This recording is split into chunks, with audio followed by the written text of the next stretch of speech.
শ্রীলঙ্কা ভারত বন্ধুত্ব, ভারতকে সমর্থন করার অঙ্গীকার শ্রীলঙ্কার। শ্রীলঙ্কার প্রেসিডেন্ট অনুরা কুমারা দিশানায়েক বলেছেন শ্রীলঙ্কার জমি থেকে তিনি ভারত বিরোধী কাজ হতে দেবেন। গতকাল সোমবার দিল্লিতে ভারতের প্রধানমন্ত্রী নরেন্দ্র মোদীর সঙ্গে যৌথ সংবাদ সম্মেলনে শ্রীলঙ্কার প্রেসিডেন্ট অনুরা বলেন, দুই দেশের মধ্যে কয়েকটি দ্বিপক্ষীয় চুক্তি হয়েছে। আমি প্রধানমন্ত্রী মোদীকে শ্রীলঙ্কা সফরের আমন্ত্রণ জানিয়েছি। আমি প্রধানমন্ত্রীকে এই আশ্বাস দিয়েছি যে আমরা আমাদের জমি থেকে ভারতের স্বার্থ বিরোধী কোনো কাজ হতে দেব না। ভারতের সঙ্গে আমাদের সহযোগিতা আরও বাড়বে। আমি আবার আপনাদের আশ্বস্ত করতে চাই, আমরা ভারতকে সমর্থন করে যাব।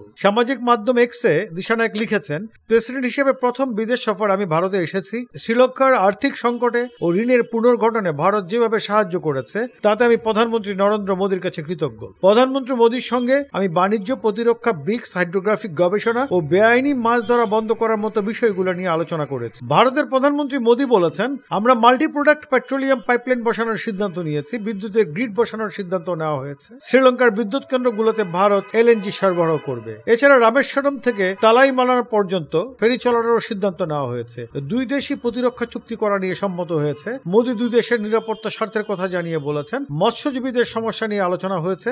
দুই দেশই এই ক্ষেত্রে মানবিক দৃষ্টিভঙ্গি নেবে বলে ঠিক করেছে। পররাষ্ট্র সচিব বিক্রম মিস্ত্রি জানিয়েছেন, মৎস্যজীবীদের ক্ষেত্রে কোনো দেশই বল প্রয়োগ করবে না বলে ঠিক হয়েছে। মোদী জানিয়েছেন তিনি আশা করেন শ্রীলঙ্কার সরকার সে দেশে বসবাসকারী তামিলদের আশা পূরণ করবেন। প্রবীণ সাংবাদিক শরৎ গুপ্তা DW কে জানিয়েছে, দিশানায়েক প্রথম বিদেশ সফরের ক্ষেত্রে ভারতকে বেছে নিয়েছেন। এর মধ্যে দিয়ে তিনি একটি বার্তা দিয়েছেন। তিনি বোঝানোর চেষ্টা করেছেন ভারতের সঙ্গে সম্পর্ককে তিনি কতটা বেশি গুরুত্ব দেন। শরৎ গুপ্তা আরো বলেন, মনে রাখতে হবে নেপালের প্রধানমন্ত্রী হওয়ার পর KP শর্মা ওলি প্রথমে চীনে গিয়েছিলেন। মালদ্বীপের প্রধানমন্ত্রী মোহাম্মদ মাইজু নির্বাচিত হওয়ার পর প্রথমে তুরস্কে গিয়েছিলেন। আর ভারতে দাঁড়িয়ে যে শ্রীলঙ্কার জমি ভারত বিরোধী কাজে লাগাতে দেবেন না বলেছেন, এটা খুবই তাৎপর্যপূর্ণ। শরৎ বলেছেন, ভারত মহাসাগরে চীনের তৎপরতা নিয়ে ভারতের একটা উদ্বেগ আছেই। সেই পরিপ্রেক্ষিতে বামপন্থী নেতা দিশানায়েকের মন্তব্য খুবই গুরুত্বপূর্ণ। শ্রীলঙ্কার পররাষ্ট্র বিশেষজ্ঞ রোহন সামরাবিরা বলেছেন, ভারত ও শ্রীলঙ্কা যৌথভাবে হাইড্রোগ্রাফিক গবেষণা করতে সম্মত হয়েছে। এটা খুবই গুরুত্বপূর্ণ। চীন ঠিক একই কাজ করছে।